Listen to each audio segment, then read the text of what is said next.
Hello everyone, Happy New Year! Woohoo! It's already been an incredible start to the year, mostly because I'm here with you right now. I'm so excited about the things that are coming up this year. But let's get started with today's lesson, which is number 6 of the phrasal verb series. So we are covering all the phrasal verbs in the entire English language. And there may be one or two that I might cut out because I don't think they're relevant anymore. I certainly don't hear them, but we're going to be covering every one that I think should be on the list. Okay, so we've already covered 50. We're now going to go on to number 51. Hello, if you're joining me. The very first phrasal verb, number 51 of this lesson, is the phrasal verb barge in.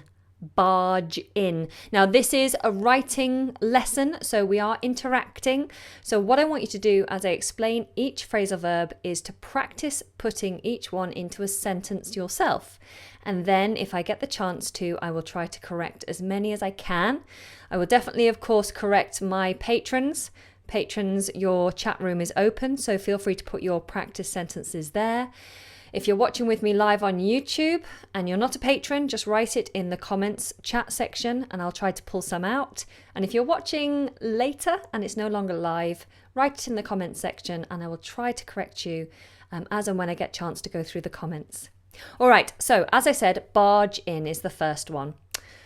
To barge in means to enter abruptly or to interrupt. So if we're having a conversation, for example, you and I, just us, and someone else comes along and just starts talking, you could say they barged into the conversation. Or if we are just sat watching television in our front room in the evening and someone unexpected just walks in to the front room and you're shocked, you could say that person barged in. They interrupted, they came in abruptly and unexpected. Okay, so let's have a look at the example sentence I've written and then I'd like you to practice writing this phrasal verb yourself. So the example sentence I've given is, his wife barged into the office during a very important meeting and began shouting at me for no reason. So some man that I work with, his wife barged in to the office during a very important meeting and began shouting at me for no reason. Okay, she barged in. Now notice as well the pronunciation barged, barged. To barge in, obviously no D, but when you're using it in the way I have in the sentence, we add the D, barged. So you have that j, d sound, barged. And Thomas has said, it's not polite to barge in. No, that's right. If you barge in, it's impolite. So it's to do something in a way that interrupts what's going on. It's deemed impolite. So let's have a look at some of the example sentences you guys are writing. So Alexander, hello. And you said, the door burst open and the children barged in. Perfect. A well-written sentence. Well done. What else do we have here? Just looking at the YouTube chat room here. I can't see any example sentences right now. Just everyone wishing me a happy new year. Thank you so much. That's very kind of you. So let's move on. If you want to still write a sentence, I'll come back to it. And let me just check this other one. Alexander, you've said, come on guys, don't be silent. That should be barge, shouldn't it? Don't be silent, barge into conversation. I would say barge into the conversation as well, so add the in there. Come on guys, don't be silent, barge into the conversation. And Georgie, hi Georgie, you said, stop barging into my room without knocking. That's perfect, well done. Good, good. All right. Oh, and we've had one example sentence here from Ahmed. Ahmed has said, let me put this into the notes so everyone can see it. Ahmed has said, when I and my friends was chatting, our teacher badged in. So just be careful on the spelling of this one. B-A-R-G-E-D. Okay, so, excuse me, I'll put that on silent. So, full stop at the end and capital letter at the beginning. They are standard rules for a sentence. When I and my friends, now the order of this, we should change it around. It's more polite to put yourself afterwards. When my friends and I is what you should say. So let's just get rid of that and put when my friends and I. And because it's your friends and yourself, you're a group, it would be were. I was, they were. So it's your friends and yourself, so it's you were. When my friends and I were chatting, our teacher barged in. Okay, and that would be the correct sentence. And I'll just pick up one more here. And it's Paluxio has written this sentence. Mike Tyson barged in when we were in the middle of a meeting. Perfect, well done. And you also capitalised both of the names, the first name and the surname, which is perfect. Well done. Good. Okay, so let's carry on through. So the next one on the list is the phrasal verb bash about. If you bash something about, then you are mistreating it physically, usually. If you mistreat someone physically, you bash them about. Or you can mistreat a thing physically. Like if I just slam this cup down, this cup might break. So I'm mistreating this cup. Or if I throw it against the wall, then I'm definitely mistreating it. I'm bashing it about. So it means you mistreat something or you roughly handle it and to the point where it gets damaged. Okay, so here's the example that I've given for bash about. If you bash my sister about, so there you see I've put the object in between the phrasal verb.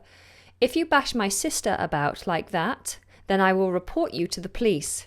Now eat your cake I brought over for you. It has been bashed about a bit, but it's still edible. So it's been roughly handled, but it's still edible. Okay. And I just have to say a huge thank you. Julia has jumped in and dropped a super chat and said, first super chat of the year. Thank you so much, Julia. You're always so supportive. For those of you who don't know what Super Chat is, it's a way for you to make a one-off donation to the channel, which helps me to grow the channel and afford new equipment and be able to pay things like the internet bill and stuff like that.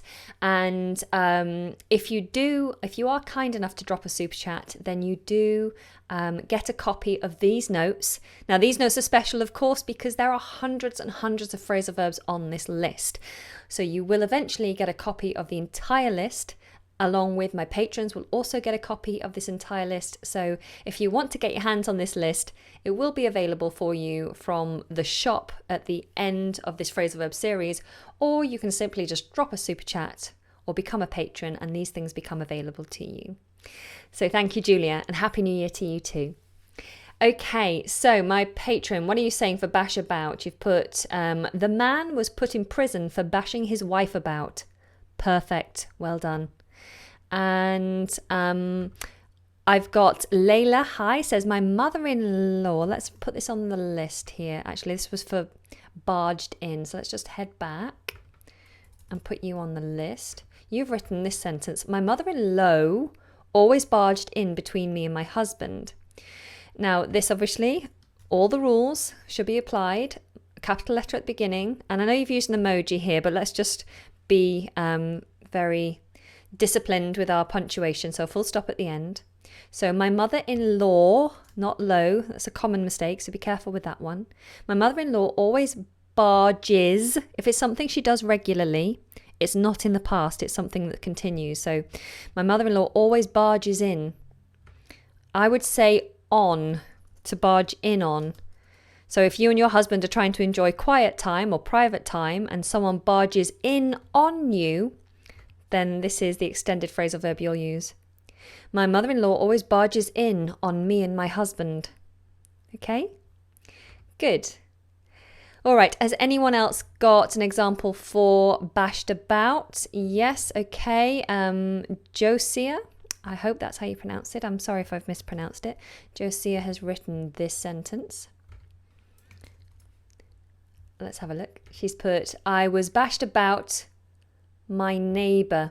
So I'm missing something here. I was bashed about by my neighbour. So if you're roughly handled by someone, you must use this word so we know what they've done. I was bashed about by my neighbour. So by is the correct preposition there. Okay. Oh, here's a good one. Rashad. I'm sorry, I've mispronounced that. I know I have. I usually bash about my keyboard during working. Okay, remember, full stop at the end. Capital letter you've used at the beginning. That's good. Keyboard is one word. And you're missing something here. During working, that doesn't complete the sentence. So you could say at work, or you could say whilst working. I usually bash about my keyboard whilst working. That would work. Or you could say at work, or you could say during working hours would work. Okay, very good. I've just got one more example from these guys here. So Alexander first, you got Ewanda came home covered in bruises, saying he'd been bashed about by Mike Tyson. P.S. Inspired by Paluxio.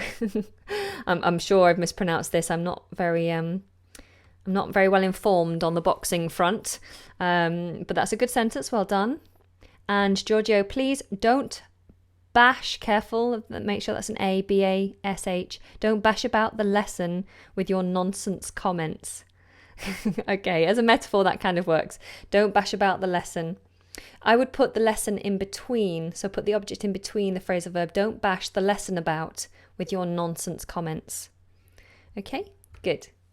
All right, let's move on. So, number 53, to bash in. So, bash in is slightly different to bash about. If you bash something in, you break it, or you damage it, or you might injure a person, and you say you bashed them in. It's not a very pleasant one. So, the victim, here's what I've put. The victim had his head bashed in with a baseball bat. Now, we do normally use bashed in with head. I got my head bashed in. He had his head bashed in. The victim had his head bashed in with a baseball bat. It was the most brutal attack we have seen in our town for 10 years. Okay, so feel free to write your examples there. For bash in, similar but slightly different to bash about. It's a little bit more violent to have something bashed in. And while I'm waiting for you to do your example sentences, I will just draw your attention to something that I think is incredibly helpful for those of you who make those little spelling and grammar errors. That's me included. And it's something called Grammarly. Now, I'm not sponsored by these guys, but it is a plugin for your desktop, which I think is just invaluable. I have it. What it does, once you plug it into your browser, when you're typing, and you can download as well to have a copy on your computer, when you're typing anything, whether it's an email or writing something for YouTube or writing a Word document, it will highlight any grammar or spelling errors it thinks you've made, and it's incredibly accurate. Now, I've used lots of spell checkers and grammar checkers, and most of the time I think that they're wrong, but in the case of Grammarly, in a majority of cases, it points out to me mistakes that I hadn't even realised I'd made. And so for me, even as an English native, it's really helpful. And so as English learners, I think for you, it would be a super helpful resource. Now, there is a free version. That's the version I use, but there's also a pro version if you want to take it the next step. Of course, you have to pay for that. Like I said, I'm not being sponsored by them. I'm just trying to help you out with any free resources you can get your hands on. And Grammarly is definitely very high on my recommendation list. So the link's in the description box below. So I suggest if you use your computer often for writing emails and things like that, then do get that on board. Now, we've got some example sentences, so let's have a look. The firefighter had to bash the door in to rescue the people. Perfect, well done. And I see you've automatically put the object between the phrasal verb. That's really well done. He bashed the door in. Perfect. Really good. Okay, what else have we got? Reza, sorry if I've mispronounced that, Reza. This is a little bit, sounds a little bit violent, but you've written this one. I had bashed my girlfriend heart in. Hang on, I want this to go down here. I had bashed my girlfriend heart in. Okay, let's make some corrections. Full stop. Girlfriend is one word, unless it's a friend of yours who is a girl. If it's the girlfriend as in the love of your life, someone that you are intimate with, then it's one word. I had bashed my girlfriend, and because it's possessive, it's her heart, you need the possessive S with the apostrophe. I had bashed my girlfriend's heart in. Okay, good. Well, not good. If that's real, then it's not good. Poor girlfriend. Okay, Victor has written this sentence. I don't think this phrasal verb works for this, but let's have a look what you've written. Oh no, hang on, I've copied too much. So Ahmed, I'll do yours in a second. So Victor's written this: reckless young mothers are usually responsible for unintentionally bashing toddlers in. Now, bash in it's very violent. It's like if I've bashed your head in, I've severely beaten you up. I've done a lot of damage. So to say that young mothers bash in their toddlers is suggestive of severe violence. I don't think you can unintentionally bash something in. It's like to beat up. You don't unintentionally beat something up. You might unintentionally bash something about. You might just not be very careful, and so you cause a little bit of damage by just being a bit too rough in the way you handle it. So in this example, Victor, I would suggest you use the phrasal verb bash about. Responsible for unintentionally bashing their toddlers. Oh, was that Grammarly that just did that? No, it wasn't. Unintentionally bashing their toddlers about. Okay, so that would be a much better phrasal verb to use in that situation. And Ahmed, I also copied yours over, and you put, I bashed in my head with the angle of bed. I think what you're trying to say here is with the edge of the bed or on the edge of the bed. I bashed my... And actually, we wouldn't use the phrasal verb really here. What you'd say is just, I bashed my head on the edge of the bed. That would be the best way to use that sentence. Okay? All right, I hope those corrections made sense, guys. I'm just going to get rid of these two because they don't use the right phrasal verb. And that brings us straight on to bash out. So if you bash something about and you bash something in, they both suggest damaging something. You bash it about, you bash it in.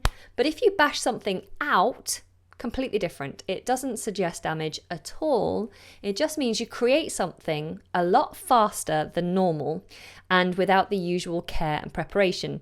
Now, I normally think about bashing something out when I think about writing something or playing an instrument. So you bash it out. So like if you work in marketing, you might bash out a press release, or you might bash out a short article. You might bash out a tune on the piano. Okay, so this is to create something faster than normal, so without care. And the example sentence I've given is, I would like you to bash out an uplifting melody on the piano while I try to bash out my end of week report. Okay? So I hope that makes sense, and I'm just going to quickly pop over to the Patreon room.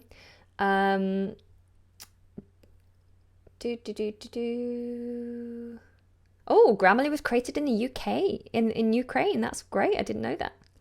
Interesting.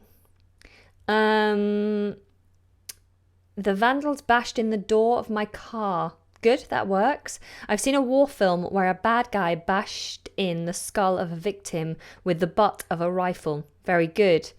Oh dear, Michael's just left. Bye, Michael. Alexander. Yes. Yeah. Good. Great. Okay. So let's carry on. David has just said to me on the chat room, he's bashing out a creative example. Very good. That's well written as well. And Kevin, I'm going to have to delete that one. I'm sorry. That's not appropriate for this lesson. Okay. Adele also said, oftentimes students bash their homework out. Let's have a look at this quick one. These days we tend to just say often rather than oftentimes. It's not a common word. We would say often. Often students bash And I would also say bash out rather than putting that in the middle on this occasion. Often students bash out their homework. You can do it the other way, but this feels more natural, okay? Often students bash out their homework. Yes, that's correct. Well done. All right, let's move on to the next one. So the next one is bash up. If you bash something up, then again, you break it or damage it or hurt someone by hitting. Hang on. That's crazy, right? Bash about, bash in, bash up. 3 different phrasal verbs that all pretty much mean the same thing. English is frustrating. So here we go. The example sentence I've given is, unfortunately, the table is now a bit bashed up. But if you cover it with a cloth, no one will ever notice. And please just take note of this word, cloth. It looks very similar to the word clothe or clothes, but it has no E on the end, so we call it cloth, or we pronounce it cloth, just with a short O, cloth. Okay? For those of you asking if you can join the Skype group, just so you know, the Skype group is a special kind of treat or reward for patrons. So if you are keen to join the Skype group, then we'd love to have you on board. I've had a little bit of a drop in patrons recently, so I'm definitely in need of your support. And you can find out what Patreon is all about and what patrons do and what they get in return by clicking on the link which is down in the description box below. Okay? All right, so I have to rush on because I have lots of things to do this evening. So the next one is bawl out. To bawl out. Now, to bawl out, I don't hear this one very often, and I nearly removed it from the list, but you know, I've spoken to a few people and some other people have heard it. So even though I haven't heard it, doesn't mean it doesn't exist. So it means to shout unpleasantly loud if you bawl something out. And the example sentence I've given for it is, she always bawled out our names at the top of her voice when taking the register. Now, if you're a teacher or someone who has to take the register, just be mindful of the verb we use. You take the register. So to take the register is when you call people's names at the beginning of a class. Ahmed, Paluxio, Joseph, and you will say present or here miss or yes miss, and she ticks you in or he ticks you in. So you take the register. So bawled out. I won't stick on that one too long because, like I've said, it's not very common. So, to be after something is the next one. Now, if you're after something, it means you are in pursuit of or trying to get something or someone. And the example sentence I've given for this one, and we should definitely practice this one, is, the moment you put a foot wrong, the police will be after you. The moment you put a foot wrong, the police will be after you. And this phrase, to put a foot wrong, means to do something bad or to do something wrong, to put a foot wrong. Okay? So give that one a try for me, and let me jump over to the patron room. Enigma has bashed out a new album called The Fall of a Rebel Angel. It's awesome. Oh, sorry, Enigma. Enigma has bashed out a new album called The Fall of a Rebel Angel. It's awesome. Brilliant. Great. Just make sure you put some sort of punctuation between angel before you make the statement, it's awesome. I'd probably just stick a comma in there. I think I just confused Anna. Sorry, I wanted to apologise for misspelling your name. Don't worry. A dog was after me yesterday. Yeah, great. Good. Okay. So, lots of you now are going, I'm after you. He's after you. Okay. Good. Okay, let me carry on before I get distracted by these comments. So the next one on the list is be along. Now, be along means to arrive. I will be along shortly. Your father will be along any minute now. So just wait here until he arrives. He will be along. Nice and easy, and it just means he will arrive any minute now. Okay? So I often say to you in the Skype room, I say, patrons stand by. And what I mean is I will be along, I'll be live any moment. Stand by, I'll be along in a minute. I will arrive in a minute. Okay? So be along, nice and easy. The next one is be away. So to be away means that you're not here and perhaps you're on a trip. So recently I was away in Egypt. And so the example I've given here is Stacey is away at the moment. She's on holiday for 2 weeks. I will let her know that you were looking for her. Stacey is away at the moment. She's on holiday for 2 weeks. I will let her know that you were looking for her.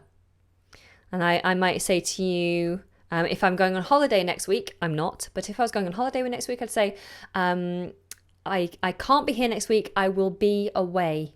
I will be away for a short period. And then I'll be back. Okay, some examples coming through, but I do need to push on, guys. I'm so sorry. I always seem to take too long with all of these earlier examples. So the last one on the list is be cut out for. To be cut out for. This is a good one, and I use this a lot. It means you're suitable for something or you have the necessary qualities. You're cut out for it. So the example I've given here is David won't go skiing. He's not cut out for such physically demanding activities. He is better off at home. David won't go skiing. He's not cut out for such physically demanding activities. He's better off at home. Okay?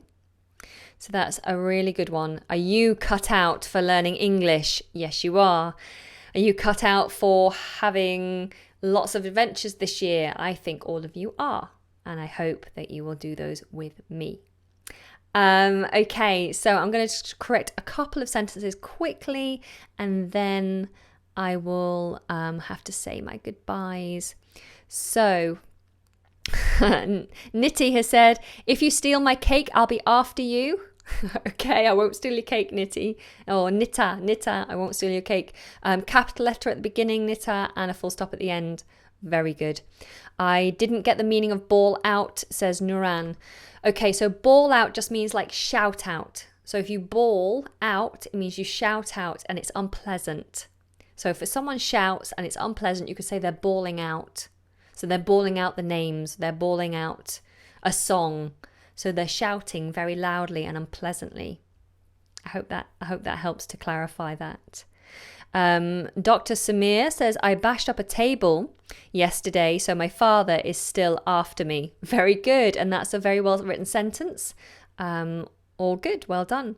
Yellow 730 says, when I was walking home in the evening, I noticed that someone was after me. Perfect, very good.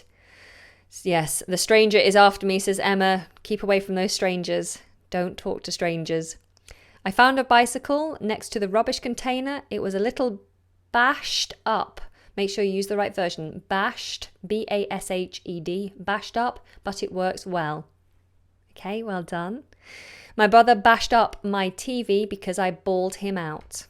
Yeah, that works because you shouted at him unpleasantly. Well done.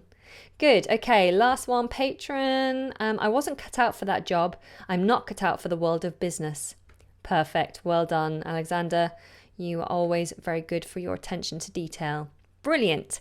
Okay, ladies and gentlemen, it's nearly 6 o'clock and I have to say goodbye because I have an appointment in 5 minutes that I must keep. I will now try my very best to be consistent with my live lessons. So, for the next few weeks, I will be experimenting with doing live lessons on Mondays at 4 o'clock. So Mondays at 4 o'clock UK time, I will be live consistently, of course, unless something gets in the way, like a holiday, which I don't have very often, so or a hospital appointment or something, but I will try my very best to be consistent for you so you know exactly when to come and see me. I have another lesson being uploaded on Thursday for you. It will be a conversation practice video, which I hope that you're finding helpful. Do feel free to follow me on my social media, Twitter, Facebook and Instagram. Do take a look at some of the links I've put in the description box below. I'm sure you'll find something there that is helpful. Otherwise, I am looking forward to spending 2018 with you. Patrons, I want to say a huge thank you to you for those of you who've decided to support me into the start of this year. I am coming up with a master plan of how I can best help you. So besides all the rewards you get now, I want to do more for you. So patrons, do stick with me. There's lots more coming your way. Thank you, everyone. Lots of love from London. Take care. Mwah.